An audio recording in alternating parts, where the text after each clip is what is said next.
1절에서 22절입니다.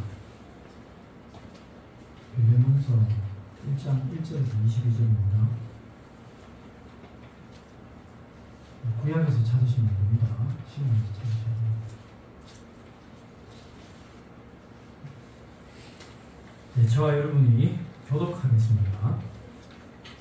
그리스도 예수를 위하여 갇힌 자된 바울과 및 형제 디모데는 우리의 사랑을 받는 자요 동력자인 빌레몬과 사랑의 아비아와 우리와 함께 영사된 아키포와 내 집에 있는 교회에 편지하노니 하나님 우리 아버지와 주 예수 그리스도로부터 은혜와 평강이 너희에게 있을지어다. 내가 항상 내 하나님께 감사하고 기도할 때에 너를 말하는 주 예수와 및 모든 성도에 대한 내 사랑과 믿음이 있음을 들음이니 이로써 내 믿음의 교제가 네 가운데 있는 선을 알게 하고 그리스도께 이르도록 역사하느니라. 형제여 성도들의 마음이 너로 말미암아 평안함을 얻었으니 내가 너의 사랑으로 많은 기쁨과 위로를 받았노라. 이러므로 내가 그리스도 안에서 아주 담대하게 네게 나타나는 위로를 받고 있으나 도리어 사랑으로서 간구하노라. 나이가 많은 나 바울은 지금 또 예수 그리스도를 위하여 갇힌 자 되어 갇힌 중에서 나는 그리스도를 위하여 네게 간구하노라. 그가 전에는 내게 무익하였으나 이제는 나와 내게 유익함으로 네게 그를 돌려오느니 이는 내 축복이라.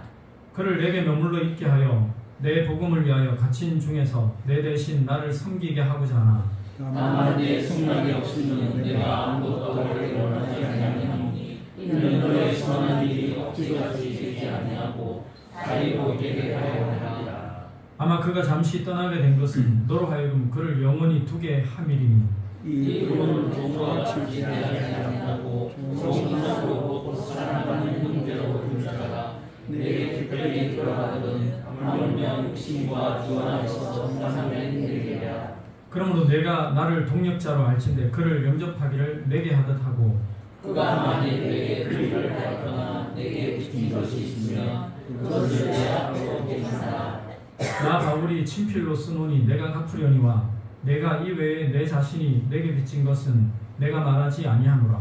오 형제여 나로 주 안에서 너로 말미암아 기쁨을 얻게 하고 내 마음이 그리스도 안에서 평안하게 하라. 나는 내가 순종할 것을 확신함으로 내게 썼노니 내가 말하는 것보다 더 행할 줄을 아노라. 오직 너는 나를 위하여 수술을 말하노라. 너희 기도로 내가 너희 입에 나아갈 수 있기를 바라노라. 아멘. 좋으신 주님의 위로와 은혜가 여러분 위에 함께 하시기를 축복합니다. 아멘. 저는 28년쯤입니까? 전부터 시작해서 지금까지 목회를 하면서 빌레몬서 설교를 딱 한 번 해봤습니다. 그리고 제가 한 것 외에 목사님이 빌레몬서 설교하는 거 한 번도 들어본 적이 없습니다. 설교할 때 여바로 쓰는 건 많이 들었습니다. 그만큼 빌레몬서가 설교에서 잘 설교가 안 되는 부분입니다. 딱 한 장이에요. 그리고 헬라어로는 335단어, 굉장히 짧은 그런 게 빌레몬서입니다. 빌레몬서는 누가 썼느냐? 사도 바울이 썼습니다. 사도 바울이 사역을 하다가 나이가 많이 들어서 로마 감옥에 갇혔을 때 쓴 편지로 추정하고 있습니다. 정확하게 언제 썼는지는 잘 모릅니다. 그러나 로마 감옥에 갇혀서 썼을 것이다 라고 추정합니다. 그럼 빌레몬서 왜 썼느냐? 여러분 바울이 지난주까지 우리 살펴봤던 성경 본문이 어디죠? 예? 예, 골로새시면 안 된다고 그랬죠? 골로새서. 근데 여러분 골로새서를 왜 썼는가 하면 바울이 제자인 에바브라를 통해서 골로새의 교회 안에 거짓 교사들이 들어와서 성도들을 미혹하고 있다는 말을 들었거든요. 그래서 바울이 골로새 교인들에게 즉시 복음으로 돌아와라 라는 권고의 편지를 써서 누구에게 맡겼냐면 두기고라는 바울의 제자에게 맡겼습니다. 두기고를 골로새 교회로 보냅니다. 그때 바울이 또 한편의 편지를 씁니다. 누구에게 쓰는가 하면 골로새 교회에 있는 빌레몬이라는 사람에게. 그래서 이 성경이 빌레몬서, 빌레몬에게 보내는 서신입니다. 그럼 빌레몬은 누군가? 빌레몬은 골로새 시에 살았습니다. 골로새 시에 살았는데 제법 부유했습니다. 많은 노예를 거느릴 정도로 부유했습니다. 이 사람이 예수를 믿었는데 바울이 에베소에서 3년간 사역할 때 에베소에 갔던 빌레몬이 바울을 통해서 예수 그리스도를 영접하고 그리스도인이 됐습니다. 그리고 골로새 자기 집으로 돌아와서 자기 집을 개방해서 사람들을 전도해서 교회를 세웠습니다. 그리고 교회를 세워서 이제 성도들이 쭉쭉 늘어나기 시작하면서 빌레몬이 골로새 교회의 지도자, 요즘으로 말하면 장로님쯤 됐습니다. 오늘 본문에 보면 빌레몬 말고 또 다른 사람 한 사람 나오거든요. 그게 누군가 하면 오네시모. 오네시모는 누구냐? 빌레몬의 노예 중에 한 명이었습니다. 노예 중에 한 명이었는데 이 오네시모가 주인 빌레몬의 상당한 돈을 훔쳐가지고 싹 도망갔습니다. 멀리 간다고 도망가서 그 멀리 간다고 간 곳에서 누구를 만났는가 하면 바울을 만났습니다. 정말 운 좋은 사람이죠. 바울을 만나서 이 오네시모가 바울을 통해서 예수님을 알게 되고 예수 그리스도를 영접하고 그리스도인이 되고 내가 이렇게 살면 안 되겠다. 그리고는 바울을 열심히 돕는 바울의 사역에 정말 귀한 동력자가 됩니다. 그래서 이 오네시모가 바울의 사역에 큰 유익을 줍니다.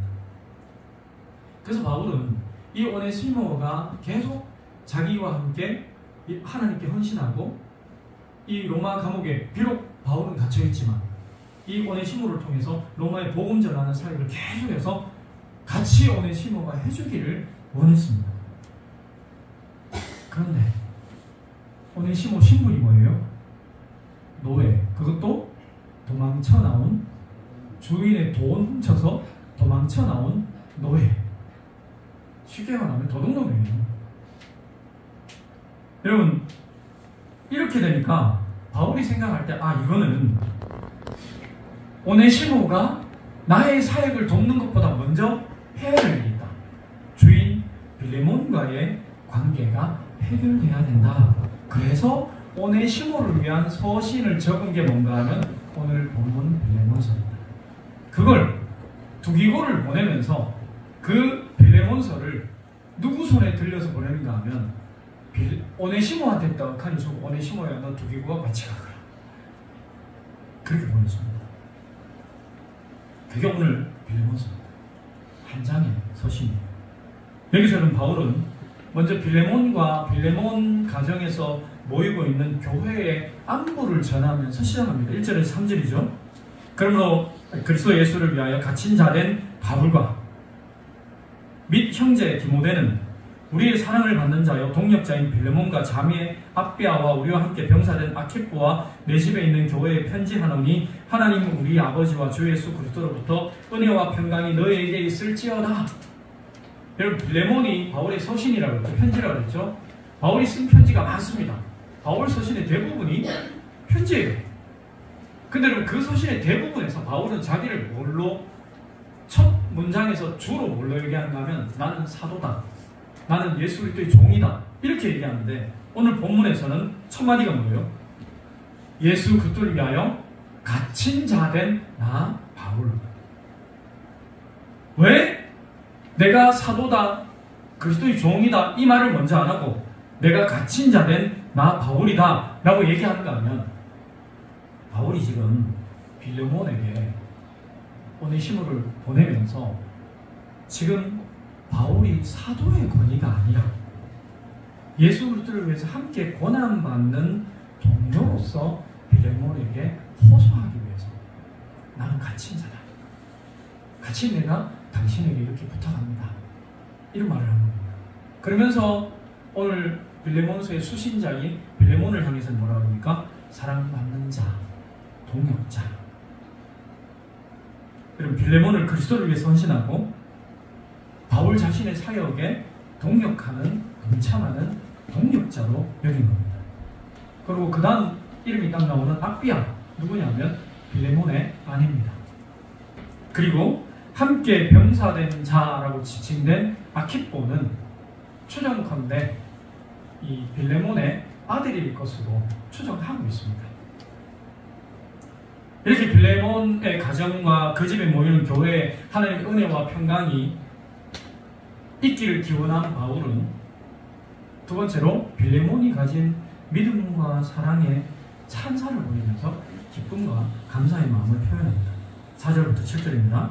내가 항상 내 하나님께 감사하고 기도할 때 너를 말함은 주 예수와 및 모든 성도에 대한 내 사랑과 믿음이 있음을 들음이니 이로써 내 믿음의 교제가 우리 가운데 있는 선을 알게 하고 그리스도께 이르도록 역사하느니라. 형제여, 성도들의 마음이 너로 말미암아 평안함을 얻었으니 내가 너의 사랑으로 많은 기쁨과 위로를 받았노라. 바울이 여러분 빌레몬에게 딱 얘기하면서 내가 빌레몬 당신을 생각할 때 늘 하나님께 감사했습니다. 여러분 이게 그냥 상투적으로 하는 말이 아닙니다. 빈말이 아니에요. 생각해보세요. 이때 바울은 이미 나이가 지긋하게 들었습니다. 바울이 로마 감옥에서 결국은 죽거든요. 지긋하게 들었어요. 나이 든 바울이 로마 감옥에서 할 수 있는 일이라고는 뭐가 있겠습니까? 아무것도 없어요. 거기서 뭐 장기판을 만들겠어요. 뭐 체스, 말을 돌 깎아 체스 말을 만들겠어요. 할 수 있는 게 아무것도 없고, 고작 할 수 있는 일이라고는 찾아오는 사람 만나서 편지 쓰고 그를 위해서 기도해주고 잠깐 얘기하는 것, 그거 외에는 없습니다. 그리고 또 하나, 그리운 사람들 얼굴을 하나하나 떠올리면서 하나님께 기도했을 거예요. 바울의 서신서를 보면 알 수 있습니다. 그렇게 기도하면서 주님과 교제하는 그 시간, 그리고 멀리 떨어져 있지만 그 거리를 마다하지 않고 한 번씩 감옥에 갇혀있는 바울에게 찾아오는 그 사람들과 교통하는, 친교하는, 이것이 바울에게 큰 기쁨을 줬단 말이에요. 여러분, 지적에 살면서도 마음이 철인 사람들 참 많잖아요. 그런 세상에서 바울과 빌레몬의 영적 교제가 참 아름답게 보여요. 자, 바울은 내가 당신을 위해서 계속 늘 기도했습니다 라고 얘기하면서 빌레몬의 두 가지 면을 칭찬합니다. 하나는 뭔가 하면 당신이 예수 그리스도를 향한 사랑과 믿음이 큰 것을 내가 칭찬합니다. 그리고 또 하나는 뭔가 하면 당신의 성도들을 향한, 교인들을 향한 믿음과 사랑이 큰 것을 칭찬합니다. 여러분 주목해 보실 게 있어요. 빌레몬에게 믿음과 사랑이 있는데 그게 누구에게요? 주님께만? 아니면 교인에게만? 아니요, 주님과 교인에게, 주님과 성도들에게 모두 있는 것을 지금 바울은 칭찬하고 있다는 사실을 주목해야 합니다. 지금 오늘 수요예배 시간에 십계명 살펴보고 있거든요. 십계명 설교하는 책을 좀 내고 싶어서 십계명 살펴보고 있습니다. 근데 이 십계명을 보면 십계명이 크게 십계명으로 10가지 계명으로 되어 있지만 이걸 간단하게 추리면 무슨 계명입니까? 하나님 사랑, 이웃 사랑. 근데 여러분 십계명만 그런 게 아니고요. 성경 전체가 하나님 사랑과 이웃 사랑, 하나님 사랑은 사람 사랑으로 증명되어야 한다는 것을 말하고 있습니다. 빌레몬이 이러한 삶을 잘 살았기 때문에 바울은 빌레몬을 크게 칭찬합니다. 특히 여러분 7절 상반절은 저희 설교실 보면서 이게 참 제 마음에 큰 울림이 있었어요.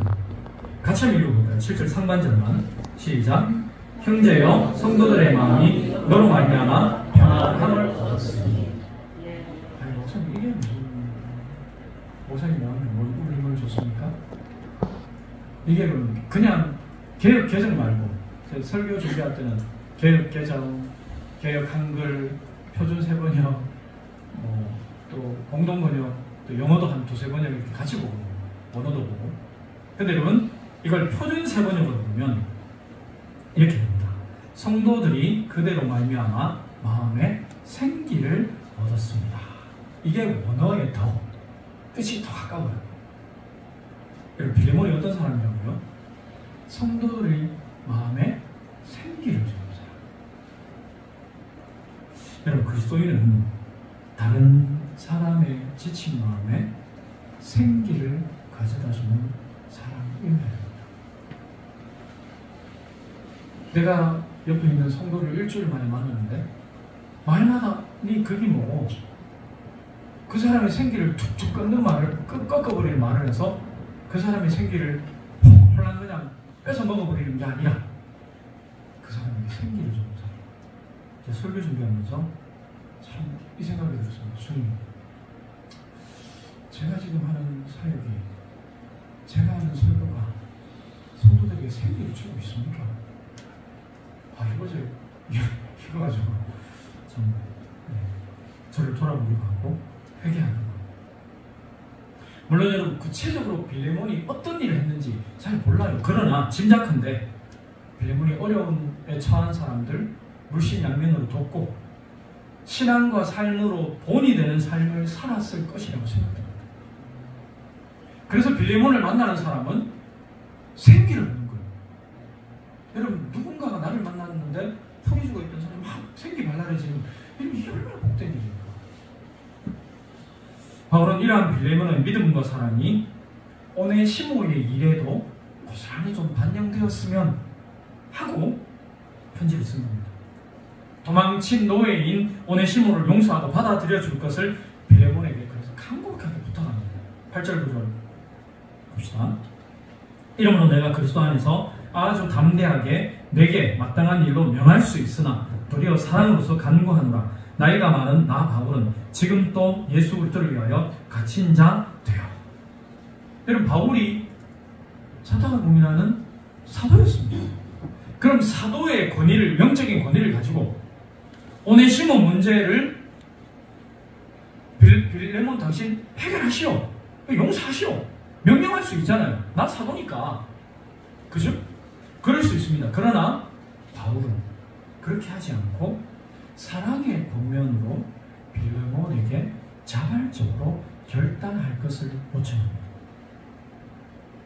바울은 빌레몬이 바울 자신의 강요에 못 이겨서 마지못해서 오네시모를 용서하기를 원치 않았습니다.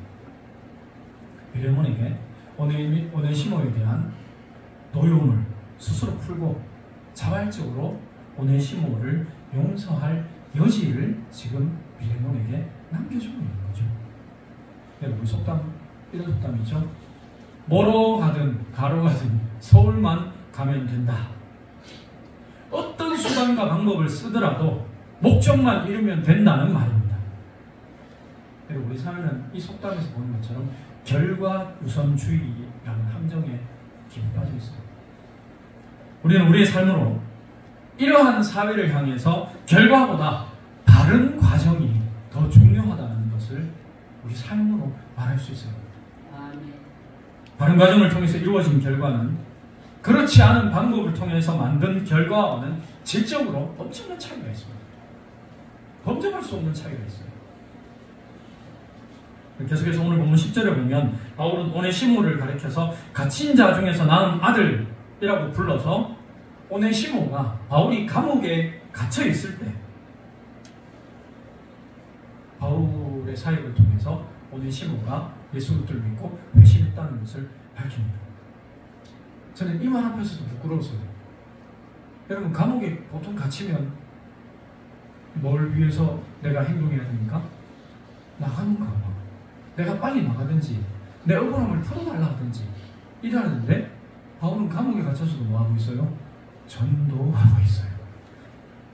물론 오네시모가 감옥에 찾아왔는지, 오네시모가 무슨 일이 있어서 감옥에 들어왔는지, 아니면 도망친 노예로 발각돼서 감옥에 붙잡혀 들어왔는지는 모릅니다. 근데 어쨌든 바울이 감옥에 갇혀있을 때 오네시모가 바울을 통해서 예수 그리스도를 믿고 구원받았다는 거예요. 정말 자기 자신이 이미 힘든 상황이 있음에도 불구하고 바울은 생명을 구원하는 일에 헌신하고 있다는 사실이죠. 여러분, 생명의 복음에 사로잡혀서 오늘을 영원처럼 살아가는 사람의 모습입니다. 여러분, 그러면서 바울은 자신이 복음을 전해서 그리스도인이 된 오네시모를 뭐라고 얘기합니까? 감옥에서 나온 아들. 여러분, 이게 획기적인 말입니다. 예를 들어 얘기할게요. 아리스토텔레스 혹시 아십니까? 아리스토텔레스. 소크라테스, 플라톤, 아리스토텔레스. 고대 그리스 철학의 틀을 잡은 사람입니다. 이 아리스토텔레스가 자신의 책 니코마코스 윤리학에서 이런 얘기를 했습니다. 장인과 연장 사이에, 영혼과 몸 사이에, 주인과 노예 사이에는 전자가 후자를 사용해 유익을 얻을 뿐이다.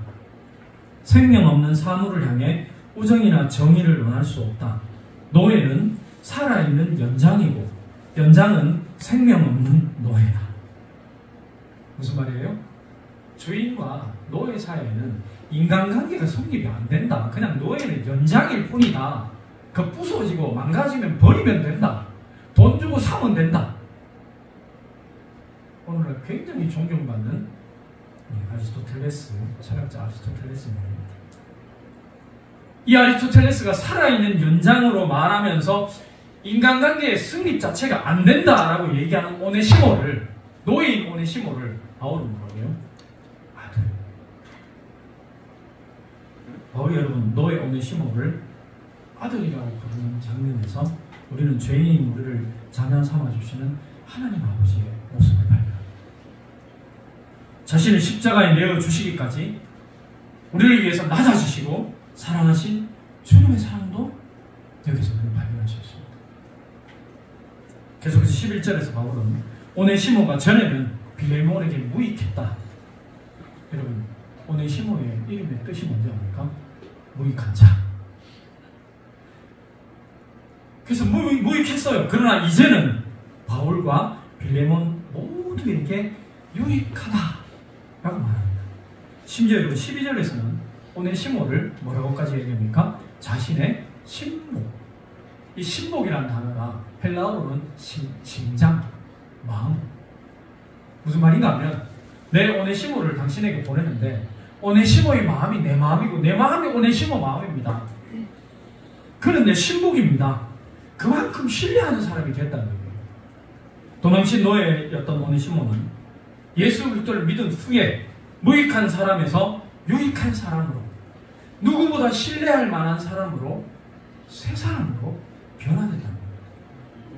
여러분, 복음은 사람을 변화시켜요. 그래서 복음을 받아들인 내가 내 삶이 변하지 않는다? 내 존재 자체가 변하지 않는다? 다시 생각해 보십시오. 계속해서 13절에서 15절을 봅시다. 같이 읽어볼까요? 시작. 그를 내게 머물게 하여 내 복음을 위하여 갇힌 중에서 내 대신 나를 섬기게 하고자 하나 다만 내 승낙이 없이는 내가 아무것도 하기를 원하지 아니하노니 이는 너의 선한 일이 억치같이 되지 아니하고 자유로 되게 하려 함이라. 아마 그가 잠시 떠나게 된 것은 너로 하여금 그를 영원히 두게 함이리니. 복음의 동역자인 빌레몬은 옥중에 있는 바울을 돕는 아주 귀한 동역자입니다. 유익한 사람입니다. 그런데 오네시모도 이 빌레몬에게 뒤떨어지지 않을 만큼 유익한 사람이 됐습니다. 그래서 노구에 바울이 오네시모를 자기 곁에 두고 싶어합니다. 그럼에도 불구하고 바울이 오네시모를 빌레몬에게 돌려보내야 되는 이유가 있지요. 오네시모와 빌레몬의 관계가 아직 해결이 안 됐잖아요. 주인의 돈을 훔쳐서 도망친 게 아직 해결이 안 됐잖아요. 그리고 구약에 보면 이런 사람은, 구약이 아니라 당시 로마 사회에서는 노예가 도망치는 것만으로 주인에게 붙잡혀서 죽어도 아무 할 말이 없습니다. 죽여도 법에서 죽여야 됩니다. 심지어 오네시모 주인의 돈까지 훔쳐다녔잖아요. 그 죄가 상상 이상으로 큽니다. 잡히면 바로 그냥 죽일 수 있습니다. 근데 바울은 이 죄가 하나님께도 회개해야 될 문제이지만 동시에 주인 빌레몬에게도 가서 용서를 빌어야 될 일인 것을 알고 있습니다. 그래서 구약에 나오는 속건의 의무를, 속건제의 의무를 다 하게 하기 위해서 오네시모를 빌레몬에게 돌려보는 겁니다. 구약 속건제가 어떤 건가 하면 이런 겁니다. 제가 한번 몇 번 설명한 적이 있을 겁니다. 제가 김영철 집사님 돈을 100만 원 빌렸는데 떼먹고 도망갔습니다. 잠적했습니다. 떼먹었습니다. 그러고 몇 년 살다가 제가 예수를 믿었습니다. 그래서 예수 믿고 막 신앙생활 뜨겁게 주님 사랑합니다. 이러면 모든 일에 사해 주시옵소서 이러고 살다가 어느 날 기도하는데 하나님이 제 마음에 찔림을 줍니다. 너 몇 년 전에 김영철 집사 돈 100만 원 떼먹었잖아. 그럼 제가 어떻게 해야 될까요? 주님 용서해 주세요. 돈 떼먹은 거 용서해 주세요. 용서해 주세요. 주님 용서하시겠죠? 그럼 끝일까요? 아니요. 속건제는 뭔가 하면 100만 원 떼먹은 거에 5분의 1, 20만 원 더해가지고 김영철 집사님한테 가서 그 앞에 무릎 꿇고 밥 한 그릇 근사하게 사주면서 120만 원을 김영철 집사님한테 드리면서 내가 10년 전에 당신 돈 떼먹은 거 용서해 주세요. 빌어서 용서를 받아야 모든 게 해결됩니다. 아멘. 여러분, 용서 받으러 갈 때 20% 더해가는 것도 그렇지만 용서 빌러 갈 때 그럼 쉽겠어요.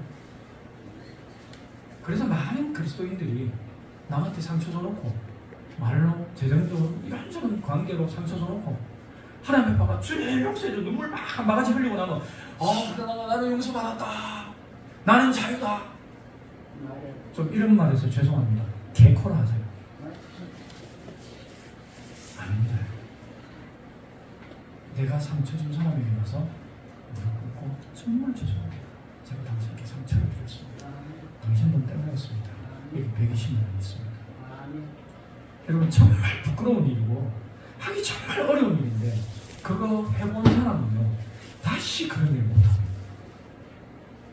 그죠? 남의 돈 또 떼먹으려고 딱 생각하고 다시 또 와서 내 돈 20만 원 더해서 그 앞에 가서 또 무릎 꿇고 빌어 못할 거 아니에요.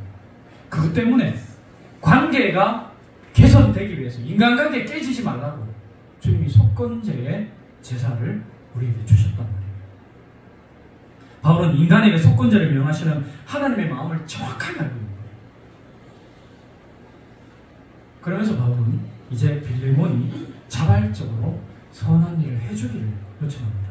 여기서 선한 일이란 그리스도를 향한 믿음과 형제에 대한 사랑으로 자발적으로 오네시모를 용서하는 겁니다.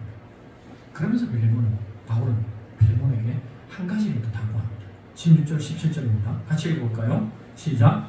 이후로는 종과 같이 대하지 아니하고 종 이상으로 곧 사랑받는 형제로 둘자라. 내게 특별히 그러하거든 하물며 육신과 주 안에서 상반된 내게야. 그러므로 내가 나를 동역자로 할진대 그를 영접하기를 내게 하고.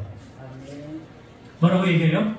바울은 빌레몬에게 오네시모를 더 이상 노예 중에 하나로 대하지 말고 사랑하는 형제로 동급으로 여겨라. 그래서 형제를 가지고 오네시모를 맞아달라.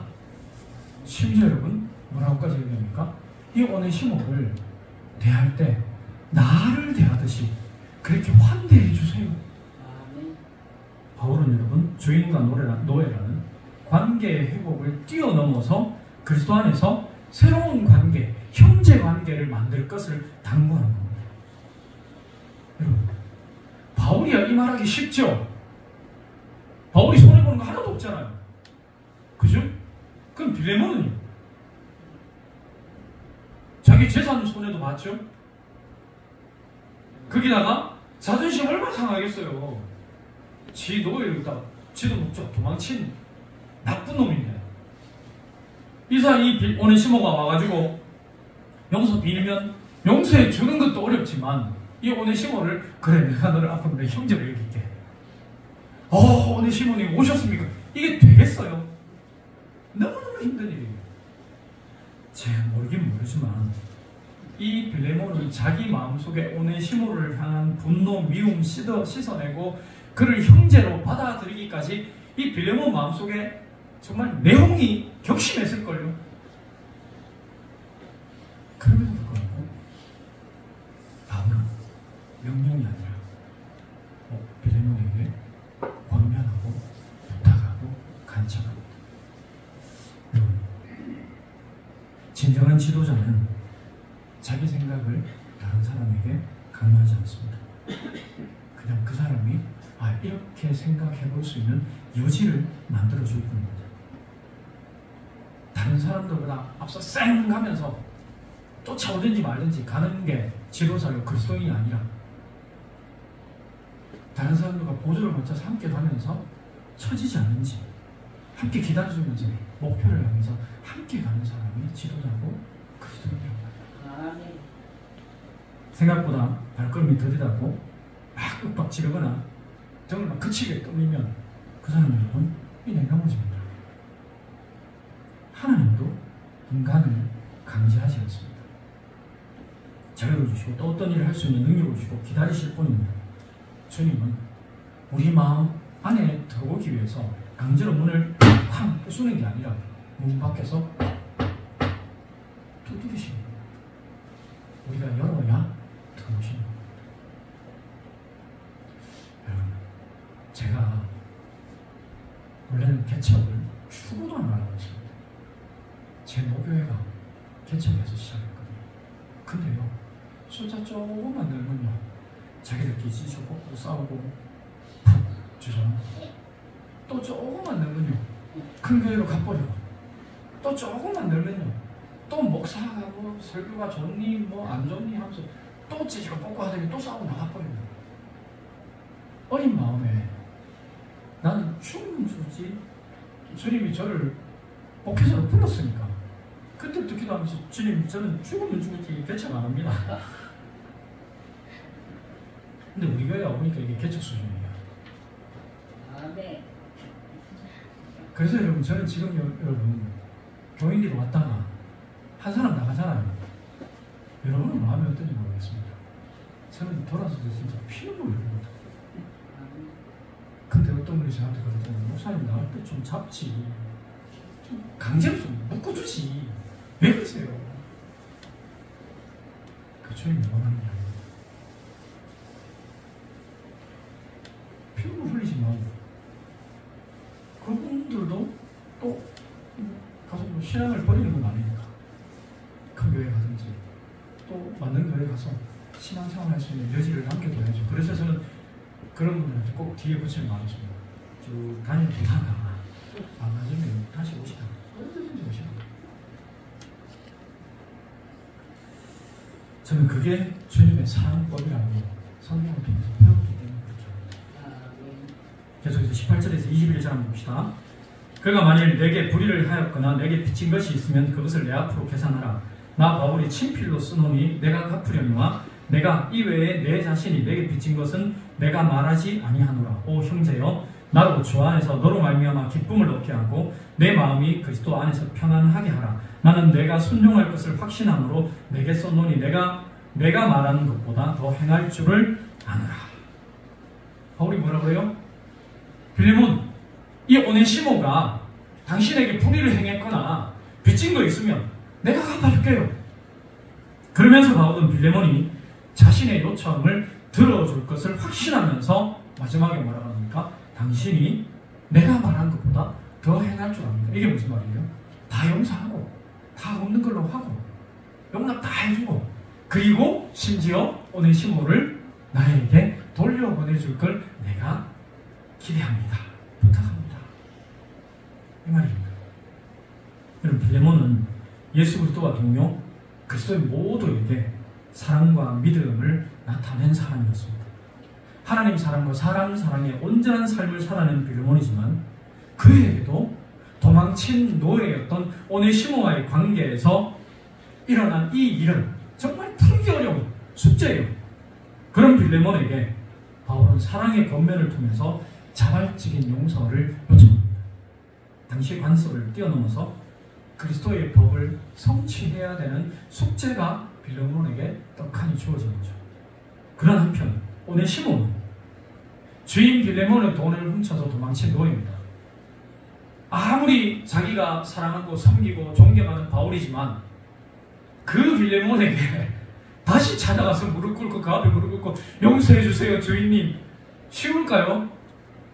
안 쉽습니다. 찾아가면 죽을 수도 있어요. 자기 인생 그대로 끝나버릴 수도 있습니다. 근데 여러분, 도망자였던 오네시모가 극적으로 예수 그리스도를 만나고 유익한 사람으로 변화되고 난 다음에 바울이 신복이라고 부를 정도로 신실한 헌신적인 사람이 되었고요. 그리고 나아가 속건의 의무를 다하기 위해서 도망쳤던 빌레몬에게 돌아갔습니다. 여러분, 이 서신 이후에 어떤 일이 벌어졌을까요? 빌레몬이 야 이놈! 오네시모야, 너 돈 따먹고 도망갔지. 야 이 나쁜 놈! 그리고 당장 처형했을까요? 아니요. 용서해줬어요. 그리고 정말 오네시모를 바울이 돌려보냅니다.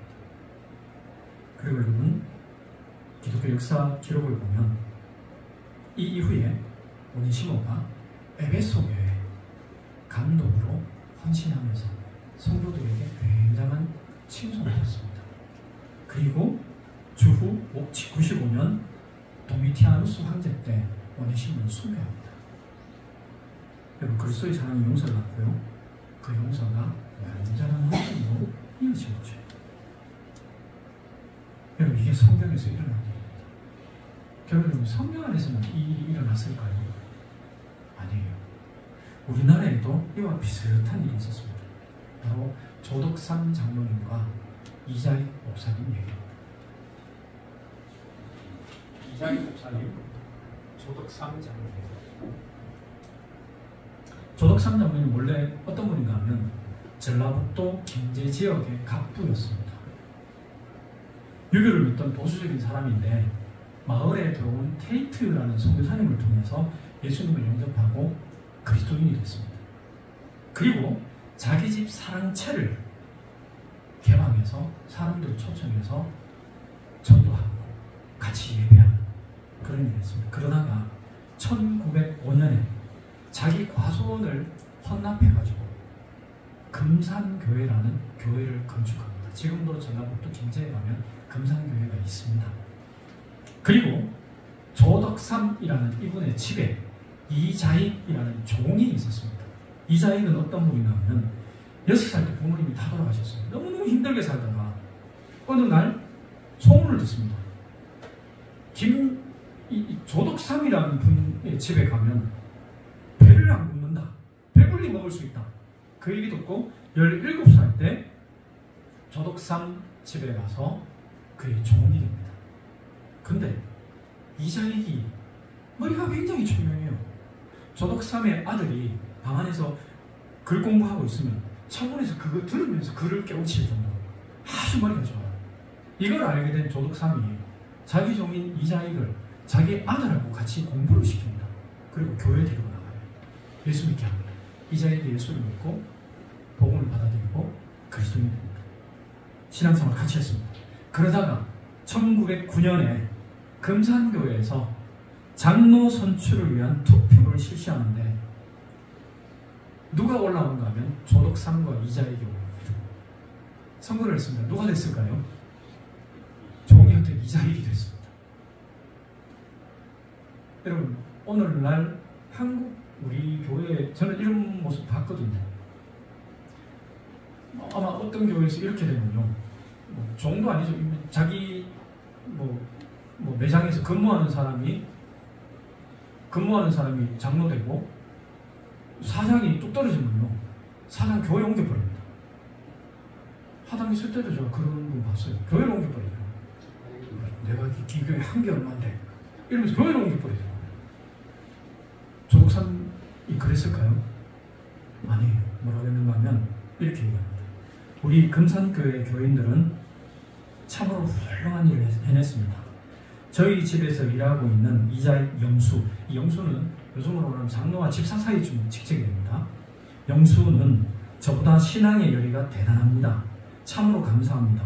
저는 아직 장로가 될 그런 믿음이 없습니다. 선출된 이자익 장로를 잘 받들고 금산교회를 위해 열심히 봉사하겠습니다. 와, 대단하지 않나요? 그러면 여러분, 장로가 된 조덕삼 이자익 장로를 도와서 열심히 하다가 이 조덕삼 이 집사가 가만히 보니 이자익 영수가 너무 존경하고 대단하거든요. 그리고 뭐 주님을 향한 그 뜨거운 열정이 있어요. 그래서 장로님, 신학하세요. 학비하고 경비 다 내드릴게요. 자기 돈으로 학비 경비 다 내줘서 신학교를 보내서 신학 공부를 시켜서 이 이자익이 목사 안수를 받고 어디로 오는가 하면 금산교회 담임 목사입니다. 이때 금산교회 장로로 누가 세워져 있었냐면 조덕삼 장로가 세워져 있었습니다.